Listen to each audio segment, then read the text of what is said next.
Good morning students. I hope आप सभी अपना होमवर्क रूटीन में कर रहे होंगे और सेफ होंगे। स्टूडेंट्स, प्रीवियस वीडियो में मैंने आपको चेक पॉइंट के फिलअप्स फिल करने के लिए दिए थे। आई होप फिल कर लिया होगा आपने इनको। तो स्टूडेंट्स, आप एक बार क्रॉस चेक कर लीजिए इनको। अगर कहीं पर करेक्शन करनी है तो उसको आप कर लेना। Okay, first fill up is plants show movements of dash. Plants कौन सी मूवमेंट शो करते हैं स्टूडेंट्स? ग्रोथ रिलेटेड जो मूवमेंट्स हैं वो प्लांट्स शो करते हैं।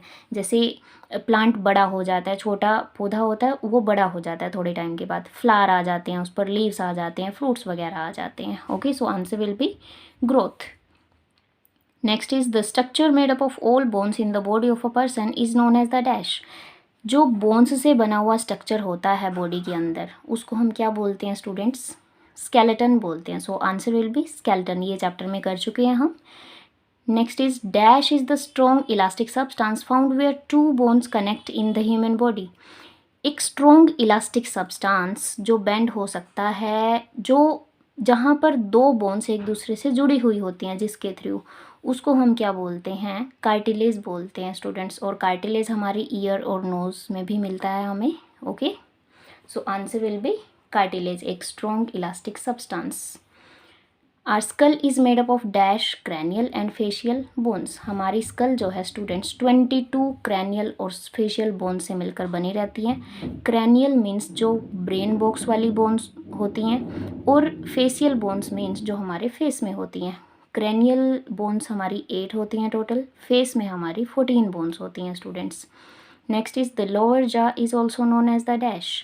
जो नीचे वाला जा होता है स्टूडेंट्स, ये जो पोर्शन होता है स्कल के अंदर, उसको हम क्या बोलते हैं? मैंडिबल बोलते हैं। ये चैप्टर में कर चुके हैं हम। Now next is label this diagram of human school. देखिए स्टूडेंट्स, जो भी डायग्राम आप ड्रॉ करते हैं उसको लेबलिंग करना बहुत ज़्यादा ज़रूरी होता है। इट मीन्स जो डिफरेंट पार्ट्स हैं उनका नाम क्या है, तो लेबलिंग आपने ध्यान से करनी है। तो ये स्कल गिवन है आपको, ह्यूमन स्कल, इसको हम लेबल कर लेते हैं। ये आई ऑर्बिट होता है, नसाल कैविटी, टिप, मैंडिबल, लोअर जा भी बोलते हैं इसको, और ये है क्रैनियम।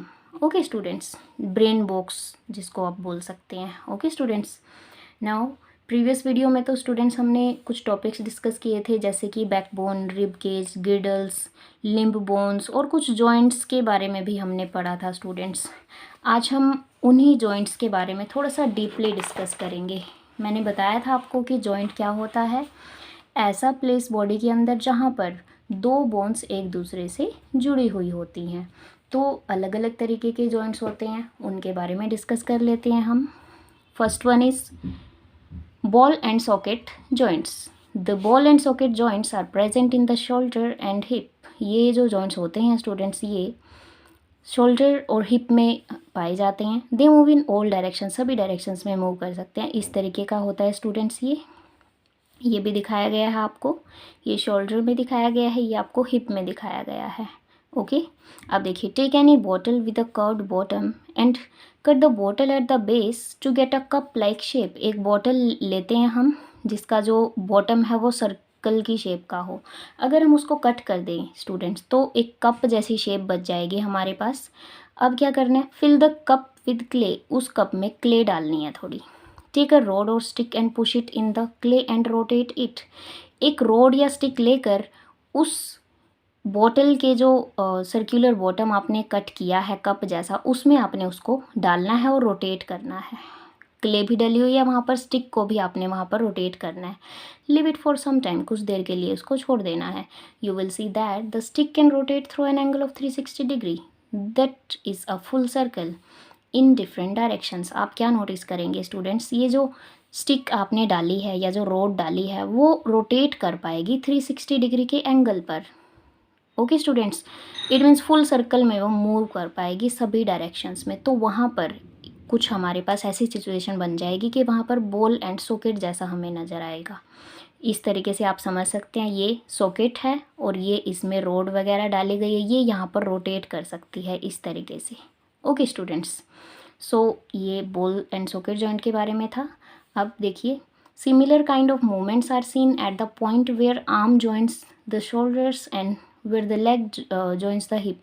जैसे कि मैंने आपको पहले बताया बॉल एंड सॉकेट जॉइंट कहाँ पर मिलेंगे, शोल्डर्स में और हिप में। तो जहाँ पर आर्म हमारे शोल्डर से जुड़ी हुई होती है, आर्म शोल्डर से जुड़ी हुई है, तो यहाँ पर भी बॉल एंड सॉकेट जॉइंट होता है। और जो लेग है जो हिप से जुड़ी हुई होती है, ये भी कौन सा जॉइंट है students, ball and socket joint. These joints are called ball and socket joint. So this was about ball and socket joint. Now next is pivot joint. Observe the movement of your neck. अगर हम अपनी नेक की movement को observe करें students, तो वहाँ पर हमें पाइवट जॉइंट नज़र आएगा. The joint here allows you to bend the head back forward and turn the head to right और लेफ्ट. हम अपनी नेक को क्या कर सकते हैं स्टूडेंट्स, आगे भी मूव कर सकते हैं, पीछे भी, लेफ्ट भी और राइट भी. The joint allows movement in all directions in a ring. एक रिंग में मूवमेंट अलाउ करता है ये जॉइंट्स सभी डायरेक्शंस में. Okay, such a joint is known as pivot joint. इस तरीके का होता है. कुछ मैं आपको दिखाती हूँ हमारी नेक में ये किस तरीके से होता है. देखिए स्टूडेंट्स, जैसे ये हमारी स्कल शो की गई है, ये नेक है, तो इस पोजीशन पे पाइवट जॉइंट हमें मिलता है. ओके, हम अपनी नेक को आगे भी घुमा सकते हैं, पीछे भी कर सकते हैं, लेफ़्ट भी कर सकते हैं और राइट भी कर सकते हैं स्टूडेंट्स. तो इस तरीके से होता है हमारा पाइवट जॉइंट, नेक के अंदर होता है. Now next is hinge joint. ये जो हमारा डोर होता है स्टूडेंट्स, डोर को आप ओपन क्लोज करके देखिए, कुछ ऐसी सिचुएशन बनेगी कि जैसे हमें हिंज जॉइंट की सिचुएशन में मिलता है. Open and close a door, you will see that the door doesn't move beyond 180 degree just like the hinge joint. आप डोर को अगर मूव करोगे स्टूडेंट्स, जैसे अगर हम ऐसे लेकर चले, तो ये जो रोड है ऐसे मूव करेगी, ऐसे मूव करेगी, 180 डिग्री से ज़्यादा मूव नहीं कर पाएगी. अगर आप एक्टिविटी के थ्रू करना चाहते हैं, hold a pen between your middle finger and ring finger. Try swinging the pen using the finger muscle. देखिए स्टूडेंट्स, अगर आप एक पेन को पकड़ के रखें अपनी मिडल फिंगर में और रिंग फिंगर में और फिर उसको स्विंग करें, इस तरीके से करें, तो आपको कैसी सिचुएशन मिलेगी वहाँ पर, हिंज जॉइंट जैसी सिचुएशन मिलेगी जो डोर में आपको देखने को मिलती है. ओके स्टूडेंट्स, हिंज इस तरीके का होता है. मैं दिखाती हूँ आपको. देखिए स्टूडेंट्स, हमारी डोर में जो हिंज लगा रहता है वो इस तरीके का होता है. डोर इसी के थ्रू क्या करता है, मूव कर पाता है 180 डिग्री के एंगल तक. और ये जो जॉइंट है स्टूडेंट्स हमारी एल्बो में मिलता है हमें, और हमारे नी में मिलता है, घुटने में मिलता है. Okay students, now next is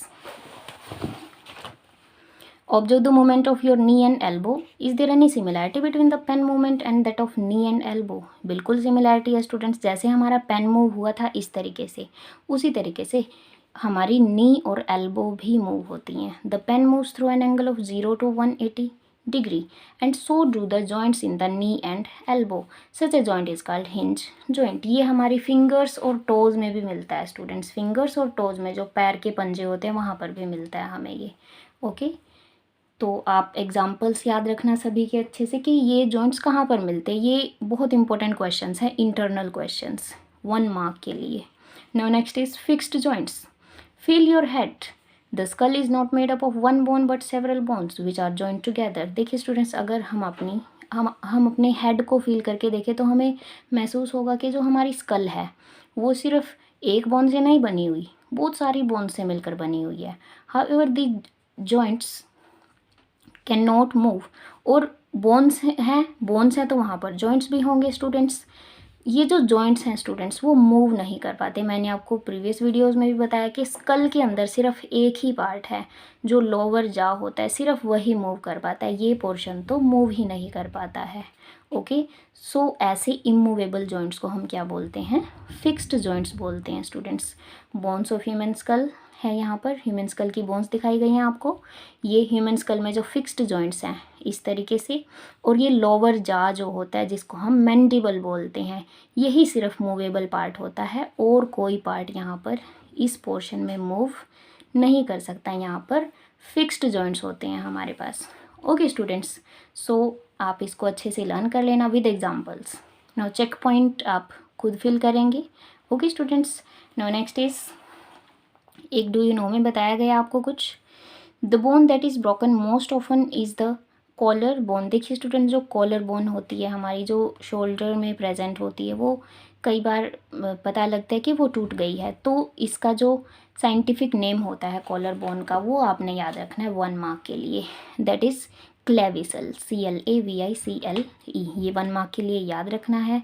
now students, next is very important topic, X-rays से रिलेटेड हम करेंगे। एक्सरेज आपने देखी होगी, जैसे कोई आपके घर से अगर कोई डॉक्टर के पास जाता है, एक्सरे करवाने जाता है, कोई फ्रैक्चर वगैरह जब हो जाता है, तो आपने कुछ ऐसा स्ट्रक्चर देखा होगा वहाँ पर। ओके, इसके बारे में थोड़ा पढ़ लेते हैं हम। We know that the body is made up of bones, when we fall and have a fracture that is a broken bone, और when we displace bone, how does the doctor came to know which bone is broken on displace. देखिए students, हमारी body bone से मिलकर बनी हुई है। अब अगर हमें कोई फ्रैक्चर हो जाता है, इट मीन्स कोई बोन टूट जाती है हमारी बॉडी में या अपनी जगह से हट जाती है, तो डॉक्टर को कैसे पता लगता है इस चीज़ का? स्टूडेंट्स, वो एक्सरेज परफॉर्म करते हैं, उससे उनको पता लगता है कि कौन सी बोन टूटी हुई है, उसको वो फिर डिस्प्लेस करता है या रिप्लेस करता है। ओके स्टूडेंट्स, एक एक्टिविटी है यहाँ पर, collect x-rays of different parts of the body, may be arm और the leg, try and correlate the joints and bone present in that part of the body. देखिए students, हम इसको notice करके देख सकते हैं, अगर हम एक्सरेज करवाते हैं किसी आर्म की या फिर लेग की, तो आपको क्या दिखेगा? वहाँ पर बोन्स दिखाई देंगी। जैसे यहाँ पर अगर आप ऑब्जर्व करें, ये हैंड का एक्सरे करवाया गया है, उसकी ये पिक्चर हमें, फोटोग्राफिक फिल्म ये हमें शो की गई है। यहाँ पर काफ़ी सारी बोन्स होते हैं, ये हमारी जो पाम है, ये रिस्ट है, और ये फिंगर्स शो की गई हैं, ये थंब है। तो ये आपका हैंड का स्ट्रक्चर दिखाया गया है, यहाँ पर हैंड का एक्सरे है ये। ओके, नाउ थोड़ा सा और पढ़ते हैं हम इसके बारे में। देखिए, have you heard of X rays? X rays के बारे में यस, बिल्कुल आपने सुना है students. These rays are enable to pass through the bones. देखिए स्टूडेंट्स, ये एक्सरेज जो होती हैं, ये हाई एनर्जी वेव्स होती हैं, इलेक्ट्रोमैग्नेटिक रेडिएशंस होती हैं एक तरीके की, जो ये बोन्स के थ्रू है, वो पास नहीं हो पाती। बोन्स के थ्रू तो पास नहीं हो पाती है, लेकिन हमारी मसल और स्किन के थ्रू पास हो जाती हैं। तो फोटोग्राफिक फिल्म पे हमें सिर्फ बोन्स का स्ट्रक्चर नज़र आता है, मसल और स्किन नज़र नहीं आती है। The rays can pass through the muscle and skin of our body. Muscle और स्किन के थ्रू तो पास हो जाती हैं X rays. Okay, when a part of a body is expose to X rays, these rays pass through layers of skin and muscle and form an image on photographic plate. अगर किसी part के through, किसी body part के through X-rays पास करवाई जाती हैं students, तो क्या होगा? ये रेज स्किन और मसल से पास हो जाती हैं और फोटोग्राफिक फिल्म पे एक इमेज बना देती हैं, किन की? बोन्स की। फोटोग्राफिक फिल्म क्या होती है? एक प्लास्टिक की शीट होती है जो पिक्चर्स को रिकॉर्ड करने के लिए यूज़ करते हैं, हॉस्पिटल्स में यूज़ होती हैं। ओके, और भी बहुत सारे पर्पजेज होते हैं। Since these rays are enable to pass through the bones, an image of the bone और bones appear on the film. अब देखिए, बोन्स के थ्रू तो एक्सरे पास नहीं हो पाएंगी, इसीलिए बोन्स की जो पिक्चर है वो हमें फिल्म पर मिल जाती है, और उसी को हम क्या बोल देते हैं? एक्सरेज का जो रिज़ल्ट निकल कर आया वो हमें फिर वो प्रिंटेड फॉर्म में दे देते हैं, फोटोग्राफिक फिल्म वो हमें दे दी जाती है students. Now next is cartilage. Cartilage is soft and can bend. It is present in ear and the nose region. Cartilage अभी अभी मैंने करवाया है। ये एक टफ स्ट्रक्चर होता है, इलास्टिक स्ट्रक्चर होता है, बॉडी के अंदर इलास्टिक सब्सटेंस होता है, जो हमारी नोज़ और ईयर में भी प्रेजेंट होता है, और जहाँ पर जो बोन्स एक दूसरे से कनेक्टेड होती है वहाँ पर भी होता है। ये सॉफ्ट होता है और बेंड हो जाता है, इजीली मुड़ सकता है। Cartilage is also found in joints of the body. They help in movement and also reduce the pressure on the bones during jerky movements. They prevent the wear and tear of joints. देखिए students, एक तो joints को टूटने से बचाते हैं ये, और क्या करते हैं? ये जो मूवमेंट के दौरान जो प्रेशर पड़ता है बोन्स पे, अगर कोई झटका वगैरह लग रहा होता है हमारे शरीर में, तो उसको ये बैलेंस कर लेता है। ओके स्टूडेंट्स, प्रेशर को कम कर देता है एक तरीके से, बोन्स पर जो प्रेशर पड़ने वाला होता है उसको ये कम कर देता है। ओके स्टूडेंट्स, कई सारे ऑर्गेनिजम्स में हमें कार्टिलेज मिलती हैं स्टूडेंट्स, हमारे नोज़ और ईयर में भी होती है। Now students, next topic is muscles. When one rotates the hand or bends it. The bones at the joint come close or move around. देखिए स्टूडेंट्स, ये टॉपिक आप ध्यान से समझना, यहाँ पे हमें पता लगेगा कि मूवमेंट किस तरीके से होती है हमारी बॉडी में। देखिए, अगर हम अपने हैंड को बेंड करते हैं या रोटेट करते हैं, जो झुकाते हैं या फिर घुमाते हैं उसको, the bones at the joints come close और मूव अराउंड। बोन्स जो होती हैं स्टूडेंट्स, वो एक दूसरे के नज़दीक आ जाती हैं एक तरीके से। व्हाट कॉजेज दिस मूवमेंट्स, अब मूवमेंट होता है तो वो कैसे होगा? Try closing your fist hard and then folding your arms towards the shoulder, और try breathing in and out with force and observe your chest and abdomen. अगर हम अपनी मुट्ठी को बंद करके उसको फोल्ड करके फिर आर्म की तरफ ले जाने जाते हैं, जैसे ये आर्म दिखाई गई है, ये ऊपर वाली आर्म है, ये नीचे वाली, अगर हम मुट्ठी बंद करके इसको ऐसे इस तरीके से करते हैं स्टूडेंट्स, तो देखो क्या पोजीशन बनेगी वहाँ पर। जो बाइसेप्स होते हैं स्टूडेंट्स, ये बाइसेप होते हैं, दो जगह से जुड़े हुए होते हैं, इसलिए इनको बाइसेप्स बोल देते हैं। बाइसेप्स जो होगा स्टूडेंट्स वो रिलैक्स हो जाएगा। जब सीधा हाथ होगा हमारा तो बाइसेप्स रिलैक्स हो जाएगा, इट मीन्स ये लंबा हो जाता है। और ट्राइसेप्स, ये जो पीछे है स्टूडेंट्स 3 पॉइंट से जुड़ा हुआ होता है, इसलिए ट्राइसेप्स बोला गया है। ये कॉन्ट्रैक्ट हो जाता है, ये छोटा हो जाता है, ये थोड़ा सा यहाँ से मोटा भी हो जाएगा। ओके, जब हमारा हैंड सीधा होगा। अगर हम अपने हैंड को ऐसे बेंड कर रहे हैं स्टूडेंट्स, तो क्या सिचुएशन होगी? ये मसल्स शो की गई हैं स्टूडेंट्स आपको। बाइसेप्स कॉन्ट्रैक्ट्स, शॉर्टन्स, अपोजिट चीज़ हो जाती है। बाइसेप्स तो कॉन्ट्रैक्ट हो जाएगा और ट्राइसेप्स क्या हो जाएंगे? रिलैक्स हो जाएंगे, इट मीन्स उनकी लेंथ बढ़ जाएगी। देखिए ये चीज़ बढ़ गई और ये चीज़ छोटी हो गई, थोड़ी सी यहाँ से मोटी भी दिखाई देने लग जाते हैं। ये आप करके भी देख सकते हैं students. Okay, contraction and relaxation of muscles in the movements of arms. Arms के मूवमेंट में कॉन्ट्रैक्ट मीन्स सिकुड़ जाना और रिलैक्स मीन्स एक तरीके से सीधा हो जाना। तो मसल्स में किस तरीके से होता है ये मूवमेंट के दौरान। अगर हम ब्रीदिंग कर रहे हैं स्टूडेंट्स, तब भी हमारी जो चेस्ट है वो अंदर बाहर हो रही होती है। ओके, और एब्डोमेन भी हमारा आगे पीछे हो रहा होता है।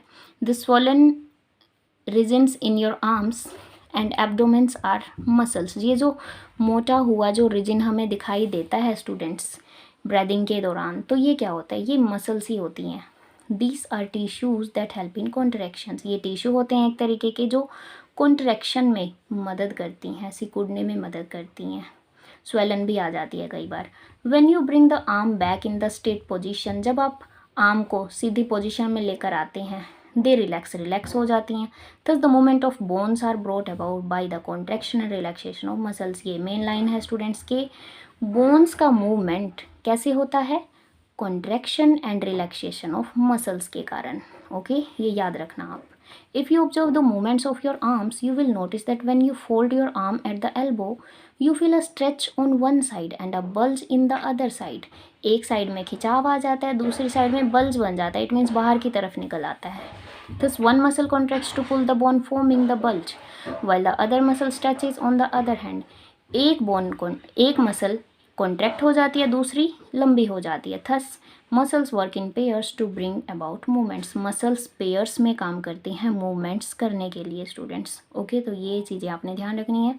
Now last point is, do you no, मैं बता देती हूँ ये क्या गिवन है आपको।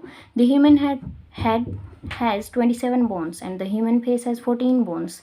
ये तो मैंने बताया आपको, ह्यूमन फेस में 14 बोन्स होती हैं। ह्यूमन हैंड जो होता है स्टूडेंट्स, उसमें 27 बोन्स होती हैं, ये याद रखना। Human beings and giraffes have the same number of bones in their neck. Neck में जिराफ की अगर हम बात करें और ह्यूमन बींग्स की, नंबर ऑफ बोन्स सेम रहती हैं students. The vertebrae in a giraffe's neck are just much longer. जो वर्टिब्रे होते हैं, जो छोटी बोन्स होती हैं बैकबोन के अंदर, वो जिराफ की नेक में बहुत ज़्यादा लंबी होती हैं, इसलिए वो थोड़ा लंबा होता है। Human beings have over 230 movable and semi movable joints in their body. Human beings की अगर हम बात करें स्टूडेंट्स, तो 230 के करीब, 230 से भी ज़्यादा आप कह सकते हैं मूवेबल, मूव करने वाले, या सेमी मूवेबल, इट मीन्स थोड़ा सा मूव करने वाले जॉइंट्स पाए जाते हैं स्टूडेंट्स। तो ये चीज़ें आप ध्यान रखना। 1 मार्क के क्वेश्चन आज भी बहुत ज़्यादा अराइज हुए हैं, तो आप इनको लर्न कर लेना अच्छे से और इनको आप राइट भी कर लेना स्टूडेंट्स शॉर्ट फॉर्म में। ओके स्टूडेंट्स, तो यहाँ तक रीड कर लो इस चैप्टर को अच्छे से, साथ साथ रीडिंग करते रहो। बहुत इंटरेस्टिंग चैप्टर है ये हमारा, आपकी बॉडी से ही रिलेटेड है। Okay, thank you.